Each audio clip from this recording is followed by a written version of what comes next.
Hello YouTubers, DE Fan38 coming at you out here talking about the results to Thunderstruck 93 on September 21st. And also got the little flyer right here to that's signed by Jake Ryan. And talk about more about him in the next upcoming video.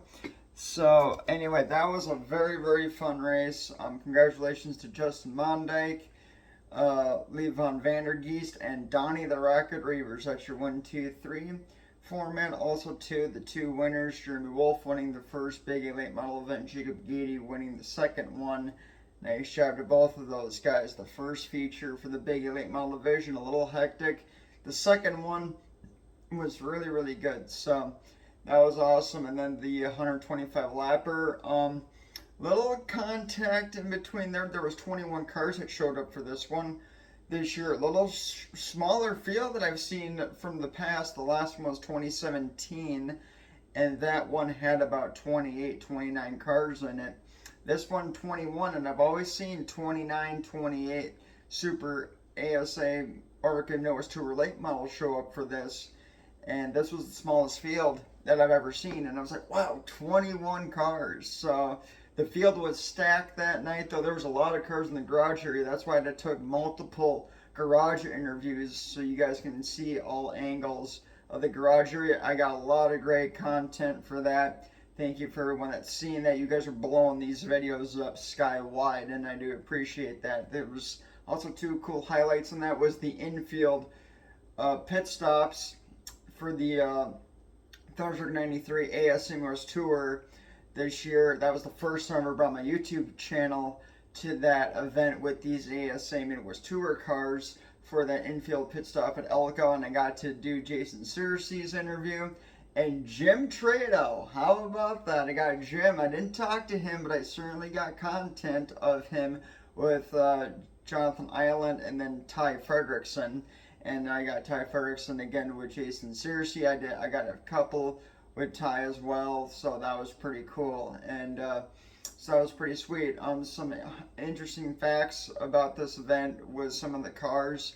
Jonathan Ireland with his 77 car was really cool. Same goes for Dan Fredrickson and Ty Fredrickson. Those guys did a great job. Donnie Reavers, the car he ran this year, it's a throwback paint scheme to what he did 10 years prior at Toledo Speedway in 2014.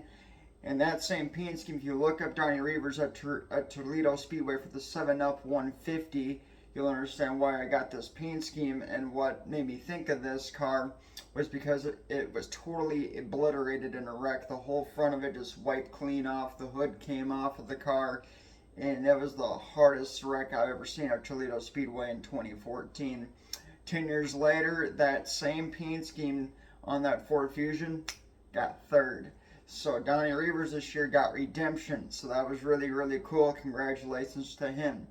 So that was a big deal, and that's the best I've ever seen Donnie Reavers run at Elko in the longest time. I've seen him win races in the past, but that was the closest I ever got to see him get at Elko this year, so that was really cool. Joel Tyson did a good job this season keeping the car out of harm's way for both Big A Late Model features. It's the first time I ever saw him drive a Big A Late Model because he was normally in the Midwest Tour division in a Super. This was not the case this year. Same goes for Jake Ryan, and I'll talk more about him in the next video. The videos I have currently are from Championship Night, and I'll talk about the Elko season, and then I'll talk about lacrosse because I'll go to Oktoberfest this week and shoot the videos there. I'll upload championship videos later today, and then you guys can take a look at that. I'll talk about that event on Friday, so that'll be really good. This one's just about Thunderstruck 93 for Dan Ryan's ALS Memorial event, and I was definitely talking about him with the diecast car, and a lot of great people gave me good content to work with for Dan Ryan. And if you want to look him up, they did a garage interview with him in 1996. So that is on YouTube. Highly recommend check it out. I watched the video 5 times in a row before I went to Elko for that event on Saturday, the 21st of September. So, and it was kind of, and it was also a throwback to 2014 too, because a little bit of rain blew through. Didn't wash us out, of course, but there was a little wedge of rain that came through, and just like 2014, there was a rainbow that popped out. So it was really, really cool. So it kind of gave us the same vibe 10 years later. So that was pretty sweet. We got everything in. It wasn't the longest night at Elko, but I got home about 12:30, 12:45 at midnight. Not 2:30 to 2:45 in the morning, but it was cutting pretty borderline a little bit, but it gave me the same vibe, which was really cool. So I did like that this year. So thank you guys for help and for kind of keeping us in check with that one. So, and looking forward to see what happens next year. Of course, the 21st of June next year will be the Arca Menards event. This one was cool with lightning and rain going on, so that was cool for the Arca Menards. So I had to throw that one into there. But the ASM was tour, great show. But I'm just kind of bummed that there was only 21 cars that showed up. You win some, you lose some a little bit with that race car battle. I'd like to see more. Of course, we all like to see more, but I guess you get what you receive a little bit. But and so yep. So, but other than that, it's going to be pretty cool to see what happens at Oktoberfest.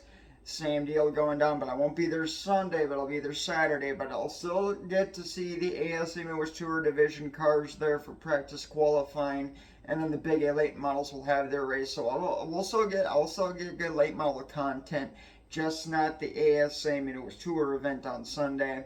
It's my grandfather's 80th birthday, so that's gonna be a fun time at their place.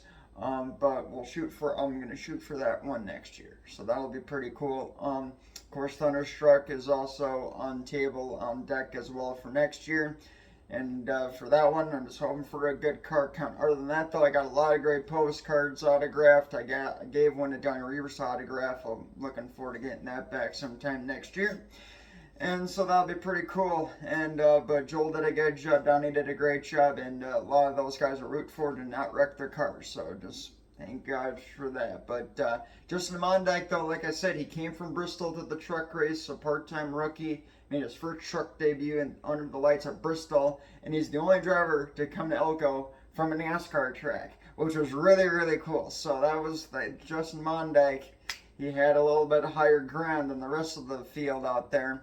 The cool thing and the little weird thing, this is the business of racing, so to speak, is that Justin Mondyke's truck was the 02 Chevy Silverado. His super late model is a Ford Fusion. So it's a little weird talking about that. But that's where I root for the driver, not necessarily the car, but I definitely pull for the truck more than I did the late model. But I was glad to see Justin get his very first Elko when he's done this race before in the past. I've seen him do it. Last time he did it, the first time he did it was in 2016. Last time he ran it was in 2017, so that he did it back-to-back years.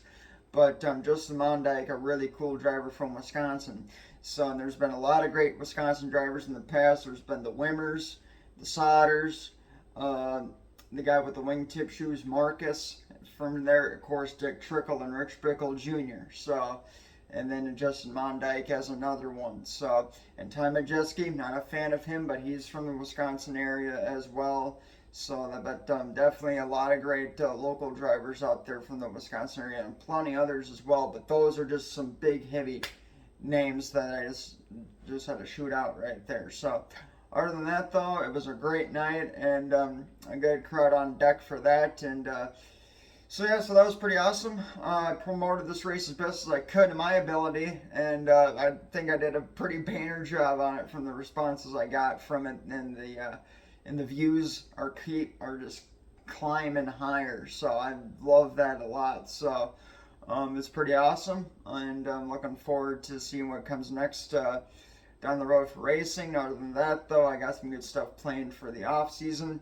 But other than that, though, it's just going to be good to go to Oktoberfest and go to one more race and then upload the last of the Elko videos, which really breaks my heart because I'm really dedicated to that track. And in 2020, when it was COVID, I was the only fan to go there when no one else was there in Granson, just me and my buddy Sam Shea. We were the only two to do an interview out there just with us on the track, shout out some history.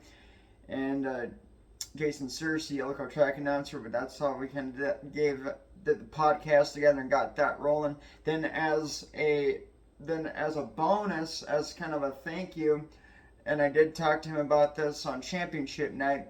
He loved that I got the interview with him and Ty Fredrickson, and I told him, I said, well, I also wanted to pay homage to you there, buddy, because we did the podcast together, and you put that together, and I had this idea to put this together, and it just sort of happened, and I'm glad to get Jason Searcy out there on my channel, so now you guys see who I'm talking about for the Elko Speedway announcer, and I absolutely love Jason Searcy's commentary, because it's really good stuff to work with, and it's pretty awesome. I like some other ones in the past. Jim Burns comes to mind. I really dig Jim, and I put him on a good pedestal. Same now goes for Jason Searcy. So, but I give Jason a lot of good credit, and I love the guy to death. So it's pretty awesome. And little cute tidbit for Jason Searcy. His first, he also announced that the old Sauk Center, Minnesota track of I-94 Raceway that was tracked owned by Tim Olson.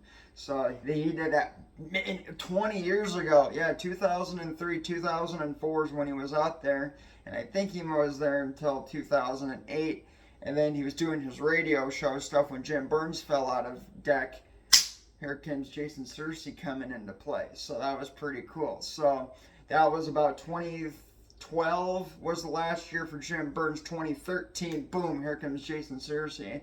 And it was a pretty cool change of the guard, as you want to say. But he's been with us for 11 years. And Jason, you done some banner work out there, buddy. And probably the biggest call you gave, though, that night was 2014, your very first Thunderstruck 93. And it was a long one, but you hung in there. Same with the rest of us Elko diehards that night 10 years ago. So nice job, buddy. Keep it up. You're rolling pretty good. You still got the radio show going, so that's pretty cool. So, but I'm looking forward to Oktoberfest. Hope you guys enjoy this video talking about Thunderstruck. A little bit bouncing between 2024 and 2014, but it's all coming together. So it's pretty cool. So, but talk to you. But I'm looking forward to talking about the next one and the last one, unfortunately. But we got to talk about Oktoberfest at La Crosse, and then also I'll chime in and talk about the year as a whole and see and just kind of give you my thoughts of the whole 2024 race season that I got to encounter this year and recorded. So, but I'm looking forward to it, and looking forward to talking about that one next week. So, see you then.